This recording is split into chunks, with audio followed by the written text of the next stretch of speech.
اسرائیلی وزیر اعظم نیتن یاہو نے جنگ بندی کے معاہدے پر کابینہ کی ووٹنگ کو روک دیا، جس کے نتیجے میں غزہ میں قبل از وقت جشن کا آغاز ہوا تھا اور اس کا اطلاق اتوار 19 جنوری سے متوقع تھا۔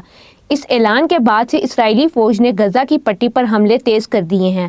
غزہ کے سول ڈیفنس کے مطابق کم از کم 73 فلسطینیوں کو شہید کر دیا گیا ہے۔ واضح اسرائیلی وزیر خزانہ سموتریش اور قومی سلامتی کے وزیر ایتمار بن غفیر ایسے کسی بھی معاہدے کے مخالف ہیں۔ سموتریش نے سوشل میڈیا پر لکھا تھا کہ ایسا کوئی بھی معاہدہ اسرائیل کی قومی سلامتی کے لیے قیامت خیز ثابت ہوگا اور وہ اس کی حمایت نہیں کریں گے۔ قطر کے وزیر اعظم شیخ محمد بن عبد الرحمن ال تھانی نے قطر میں بدھ کو رات گئے ایک پریس کانفرنس کے دوران تصدیق کی کہ اسرائیل اور حماس کے درمیان یرغمالیوں کی رہائی اور جنگ بندی کا معاہدہ طے پا گیا۔ انہوں نے کہا کہ معاہدے کا آغاز اتوار 19 جنوری سے ہوگا اور اس کی مخصوص ٹائمنگ پر تاحال فیصلہ نہیں ہوا۔ انہوں نے کہا کہ امید ہے کہ یہ جنگ کے اختتام کا پیش خیمہ ثابت ہوگا۔ دوسری جانب امریکی صدر جو بائیڈن نے بھی اس معاہدے کی تصدیق کی۔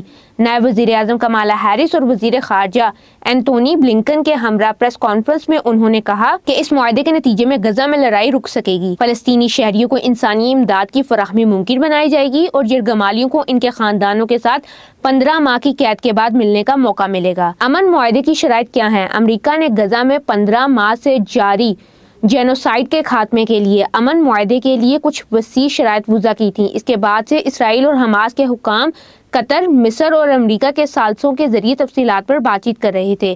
معاہدے کا مسودہ 3 مراحل پر مشتمل ہے، جس کے بارے قطری وزیر اعظم کو امید ہے کہ یہ مستقل جنگ بندی کا پیش خیمہ ثابت ہوگا۔ خبر رساں ادارے رائٹرز سے بات کرتے ہوئے ایک فلسطینی عہدیدار کے مطابق مجوزہ امن منصوبے کا پہلا مرحلہ 42 دن یا 60 دن تک جاری رہنے والی جنگ بندی ہے۔ رائٹرز کے مطابق مسودے میں کہا گیا ہے کہ پہلے مرحلے کے دوران مجموعی طور پر 33 یرغمالیوں کو اسرائیل واپس بھیجا جائے گا۔ ان میں بچے، خواتین بشمول خواتین فوجی، 50 سال سے زیادہ عمر کے مرد، زخمی اور بیمار افراد شامل ہوں گے۔ 42 روزہ جنگ بندی۔ جنگ بندی کے پہلے روز حماس کی جانب سے یرغمال بنائے گئے 3 افراد کو فوری طور پر رہا کیا جائے گا۔ اسرائیل کا ماننا ہے کہ ان یرغمالیوں میں سے زیادہ تر زندہ ہیں، لیکن حماس کی جانب سے ان کے بارے میں کوئی باضابطہ تصدیق نہیں کی گئی ہے۔ اسرائیل کا کہنا ہے کہ ان میں سے 94 غزہ میں موجود ہیں، جن میں سے 34 ہلاک ہو چکے ہیں۔ 4 اسرائیلی ایسے بھی ہیں جنہیں جنگ سے پہلے اغوا کیا گیا تھا، جن میں سے 2 ہلاک ہو چکے ہیں۔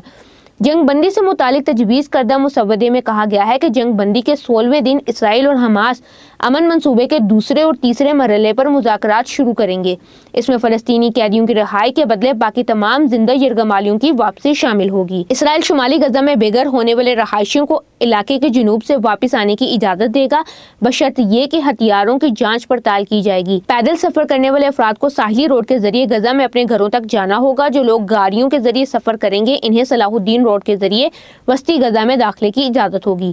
غزہ کی 23 لاکھ آبادی میں سے تقریباً تمام کو اسرائیلی انخلا کے احکامات، اسرائیلی حملوں اور جنگ کی وجہ سے اپنا گھر بار چھوڑنے پڑے ہیں۔ جنگ بندی کے آغاز کے چند روز بعد اسرائیلی فوجی غزہ کی پٹی سے مرحلہ وار انخلا کے حصے کے طور پر وسطی غزہ میں نیٹزاریم کوریڈور سے نکلنا شروع کر دیں گے۔ تاہم اسرائیل مصر کے ساتھ غزہ کی جنوبی سرحد کے ساتھ فلاڈلفیا کوریڈور میں کچھ فوجی رکھے گا۔ مصر اور غزہ کے درمیان رفح کراسنگ کو آہستہ آہستہ بیمار اور زخمی افراد کے علاج کے لیے علاقہ چھوڑنے کے لیے کھول دیا جائے گا اور مزید انسانی امداد کی اجازت دی جائے گی۔ فیز 2 بقیہ یرغمالیوں کی اسرائیل کو حوالگی۔ جنگ بندی کے دوسرے فیز میں زندہ مرد فوجیوں اور شہریوں کو اسرائیل کے حوالے کیا جائے گا، جبکہ مارے جانے والے یرغمالیوں کی لاشیں بھی اسرائیل کے حوالے کی جائیں گی۔ اسرائیل کا کہنا ہے کہ غزہ میں اس وقت 94 یرغمالی موجود ہیں، جن میں سے 34 افراد کی ہلاکت کی اطلاعات ہیں۔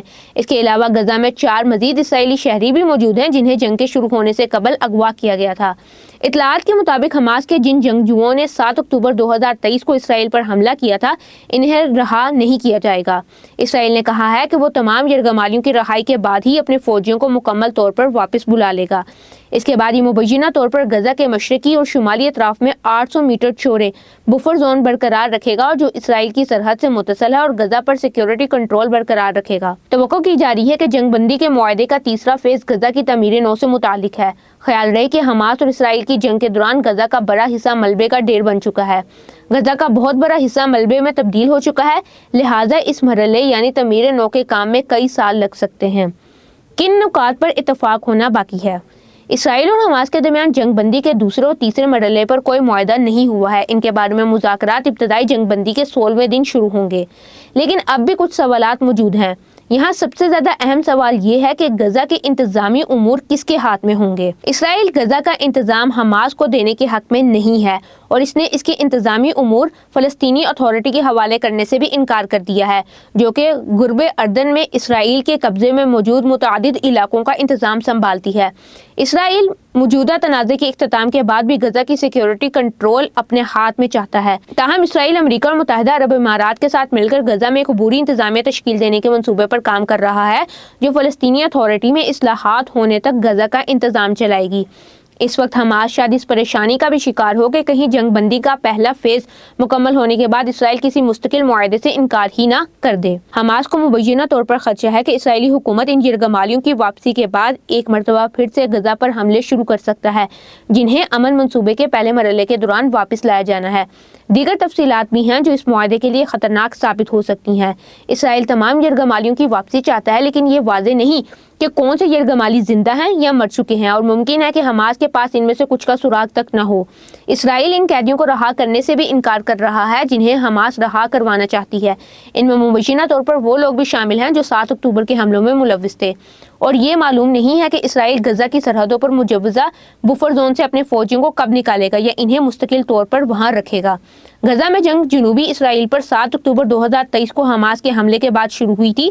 مسلح گروہ کے اس حملے میں تقریباً 1200 افراد ہلاک ہوئے تھے اور 251 شہریوں کو یرغمال بنایا گیا تھا۔ اس کے بعد اسرائیل نے حماس کو تباہ کرنے کے لیے غزہ پر حملہ کر دیا۔ غزہ میں فلسطین کے زیر انتظام وزارت صحت کے مطابق رواں مہینے کی 14 تاریخ تک غزہ میں 46,640 افراد شہید ہو چکے ہیں۔